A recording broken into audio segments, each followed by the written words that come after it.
ব্যর্থ হয়ে ফিরে আসে না।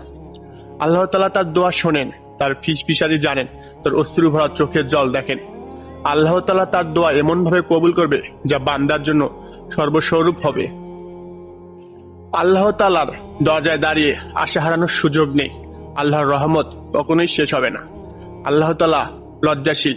আল্লাহর দরবারে কেউ হাত তুললে সেই হাত ফাঁকা হাতে ফেরত দিতে আল্লাহ লজ্জা বোধ করেন। দোয়া কবুলের শর্ত: আপনার খাদ্য ও পানীয়, আপনার পোশাক হালাল হতে হবে। রাসূল সাল্লাল্লাহু আলাইহি ওয়াসাল্লামের আদর্শ ও সুন্নতে জীবন গড়তে হবে। মানুষ মাত্রই ভুল করে। আমি যদি কিছু ভুল বলে থাকি, মহান আল্লাহ তাআলা আমাকে মাফ করুক। আল্লাহর রাসূল দুনিয়ার বুকে নেই। আল্লাহর রাসূলের আদর্শ, সুন্নত, হাদিস কিয়ামত পর্যন্ত রয়ে যাবে। আল্লাহর রাসূল বলেন, তোমরা যদি আমার একটি হাদিসও জেনে থাকো, তোমাদের ভাই আমার অন্য উম্মতের কাছে পৌঁছিয়ে দাও, না হলে তারা পথভ্রষ্ট হয়ে যাবে, আল্লাহকে ভুলে